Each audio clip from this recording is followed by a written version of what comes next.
mukha lamang ang pagbabasihan. Mahirap mawari kung sino ang mga taong lumalaban sa depresyon dahil ang kondisyon na ito ay hindi palaging kaakibat ng kalungkutan, ng pag-iyak o ng pag-iisa. Minsan, mukha din ng depresyon ang mga ngiti, ang mga tawa at perpektong larawan ng isang pamilya. Ayon sa World Health Organization, 280 milyon na katao ang nabubuhay ng may depresyon. Para sa iba, temporary lamang ito at madaling solusyonan. Ngunit para sa iba naman, habang buhay na itong pakikipaglaban. Taon-taon, halos 700,000 na tao ang nagkikitil ng kanilang buhay dahil sa kondisyon na ito, which means isang tao ang nagpapakamatay kada 40 segundo. Sa kasamaang palad, sa maraming mga kultura at bansa, hindi masyadong prioridad ang mental health. Hindi pinag-uusapan at ikinakahiya. Kalimitang payo ay lakasan mo lamang ang iyong kalooban. Galingan mo pa sa pagdadasal. Malalampasan mo din iyan. Ngunit ang hindi naiintindihan ng karamihan, ang depresyon ay hindi kahinaan, kundi isang sakit na kailangang malunasan. At kapag hindi ito nagamot, maaaring mauwi ang lahat sa isang malagim na trahedya. Sa videong ito, ating babalikan ang napakalungkot na kasong ito ng Tauhid family, kung saan napaslang ang buong pamilya dahil sa depresyon. Isang pamilya na puno ng pagmamahal, nawasak dahil sa isang sakit na hindi naagapan. Ang mga Tauhid ay isang Bangladeshi-American family na naninirahan sa Allen, Texas, United States. Mayroong 6 na miyembro ang pamilyang ito, sina Tauhidul Islam at ang asawa niyang si Irene Islam. Kasama din nila ang lola ng mga bata na si Altafan Nessa. Mayroon silang 3 anak, ang anak nilang babae na si Farbin Tauhid at 2 anak na lalaki na sina Farhan, 19 years old at Tanvir Tauhid na 21 years old naman. Nakatira sila sa isang magandang bahay sa Pine Bluff Drive, Allen, Texas. Mula Bangladesh, naunang tumira ang pamilya sa New York. Nagtrabaho si Tawadul bilang isang baker sa isang bakery upang masuportahan ang kanyang pamilya. Kasabay noon, sinikap din ni Tawadul na matapos ang kanyang master's degree sa economics sa Queens College. Ayon sa mga kaibigan ng pamilya, masayang-masaya ang buong mag-anak na makatapos si Tawadul ng kanyang master's degree. Lumipas ang ilang taon, nakakuha si Tawadul ng mas maayos na trabaho at ito ang nagtulak sa mag-anak upang lumipat ng Texas. Natanggap siya sa isang kumpanya bilang isang tech lead analyst. Ayon sa kanilang mga kaibigan, isang perpektong pamilya ang Tauhid family. They are very welcoming, tapat at masisipag na tao. Ganoon din ang kanilang mga anak. Si Farby na isa sa kanilang mga anak ay isang talented artist at mayroong full scholarship sa New York University. Subalit ang hindi alam ng lahat ay mayroong napakalalim na problema na nabubuo sa loob ng 4 na sulok ng bahay ng pamilya. Noong April 5, 2021, nakatanggap ng tawag ang mga pulis mula sa isang concerned citizen na magsagawa ng welfare check para sa Tauhid family. Ayon sa concerned citizen na ito, pakiramdam nila ay may masamang nangyari sa mag-anak. Mabilis namang dumating ang mga pulis sa bahay ng mga Tauhid at doon ay natagpuan nila ang 6 na miyembro ng pamilya na wala ng buhay. Naging palaisipan sa mga pulis kung sino ang gumawa ng krimen. Walang signs ng forced entry. Wala ring mga gamit na nawawala sa loob ng pamamahay. Sa pagpapatuloy ng investigasyon, natunto ng mga pulis ang pinag-ugatan ng lahat.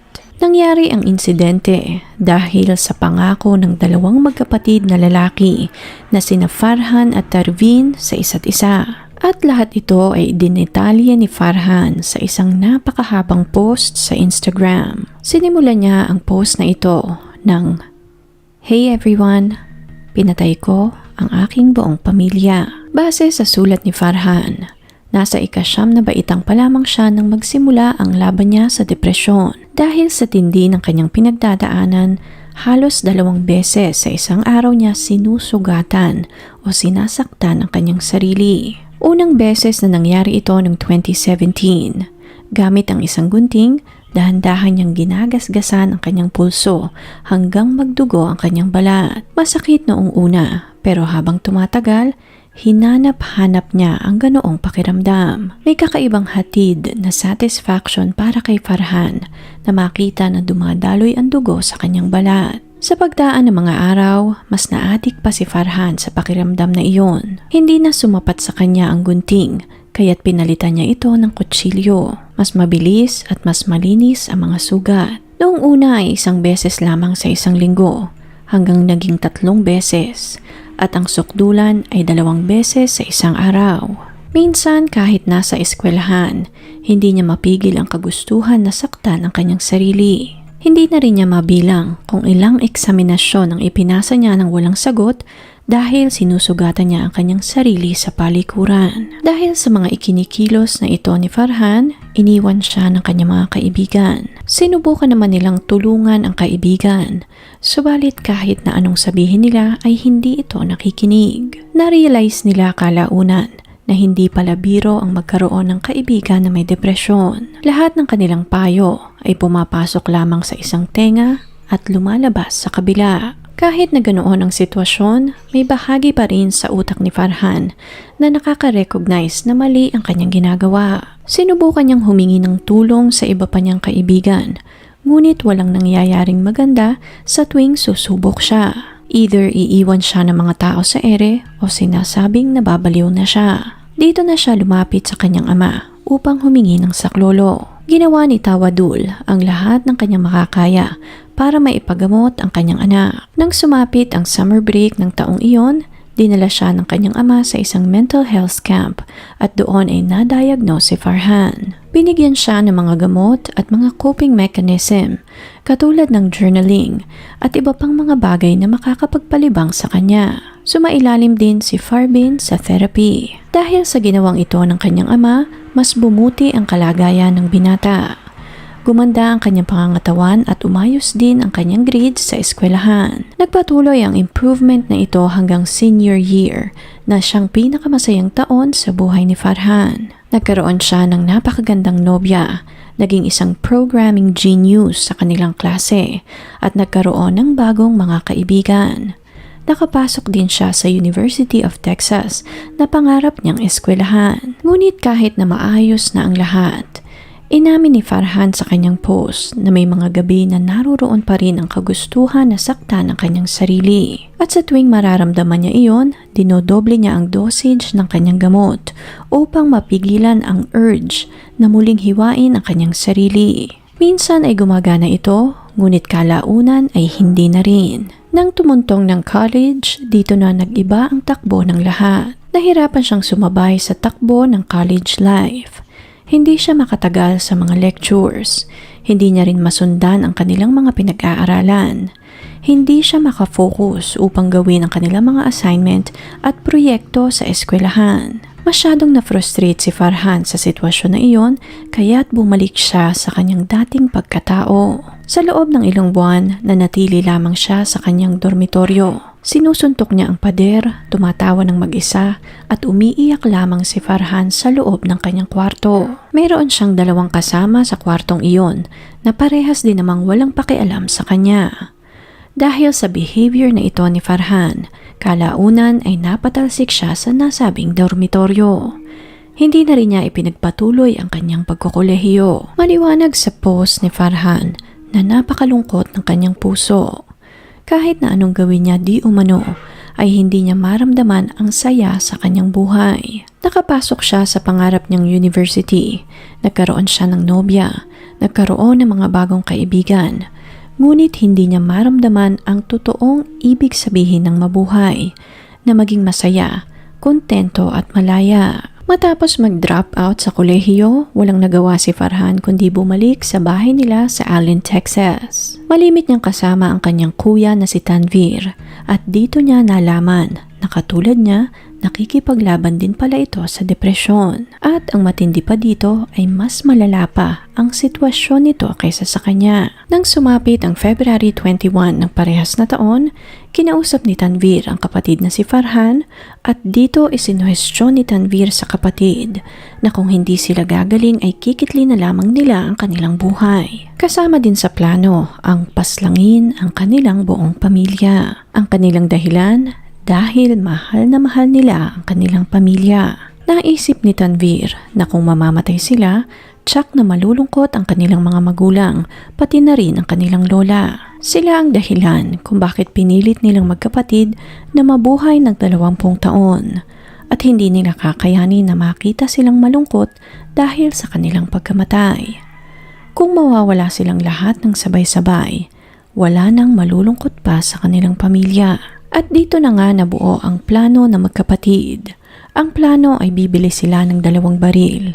Isa para sa kanya at isa para sa kanyang kapatid na si Tanvir. Si Farhan ang naatasang pumaslang sa kanyang kapatid na babae na si Farbin at ang kanyang lola.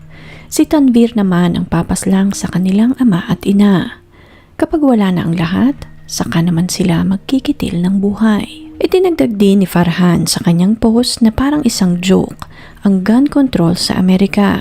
Pumunta lamang sila sa isang gun shop. Sumagot ng ilang mga katanungan. Sinabing kailangan nila ng baril para sa home defense and instantly, meron na silang 2 baril.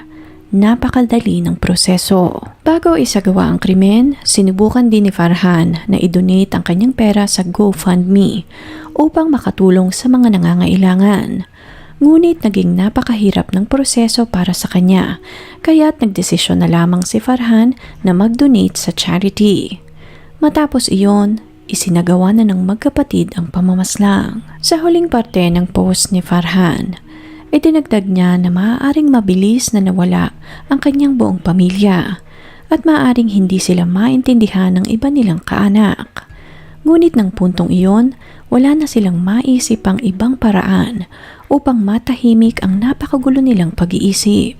Ito ang mga sitwasyon na babaling na lamang sila sa Panginoon dahil wala na silang makuhang tamang sagot sa kanilang mga katanungan. Mabilis na kumalat ang balitang ito sa Allen, Texas at ng mga sumunod na araw, nagtipon ang mga tao sa Islamic Association sa kanilang lugar. Maraming tao ang dumalo sa kanilang funeral upang ipagdasal ang kanilang kaluluwa. Baril, mental health at lalaki ang isa sa pinakamapanganib na trifecta. Napakaraming warnings, ngunit sa kasamaang palad, nakakuha pa rin ang magkapatid ng baril nang walang kahirap-hirap. Ayon sa nakararami, mental health illness is holding America hostage. Isa itong epidemya. Kailangan ng bansa ng mas maraming libreng clinics, Planned Parenthood, para sa mga taong may kaanak na nakakaranas ng ganitong sakit. Sa kasamaang palad, hindi na naging malinaw kung saan nag-ugat ang sakit na ito ng magkapatid. Maaaring dahil sa social isolation, conflict between cultures, trauma na nag-ugat pa simula pagkabata, maaaring naman ng sakit din mula sa kanilang pamilya. Ngunit katulad nga ng nabanggit kanina, lahat ito ay malabo na dahil kahit ano pang pagsasaliksik ang ating gawin, hindi na maibabalik pa ang buhay ng Tauhid family. 6 na tao, isang ama, ina, 3 anak at isang lola ang nawala ng sabay-sabay ng araw na iyon dahil sa isang sakit na hindi agad nalunasan. Ngunit ang tanong, meron nga ba itong lunas? Ayon sa Quran, lahat ng paghihirap ay may kaakibat na kaginhawaan. Naway sa kabila ng pangyayaring ito, tinatamasa na ng Tauhid family ngayon ang kaginhawaan sa piling ng kanilang Panginoon. Kung ikaw ay nakakaranas ng parehas na sakit na pinagdaanan ng magkapatid, huwag matakot na magsalita at humingi ng tulong. Maraming institusyon na handang magbigay ng payo at solusyon. Ipaalam din sa pamilya kung ano ang iyong pinagdadaanan nang sa ganon ay may kasama ka sa paglaban sa buhay.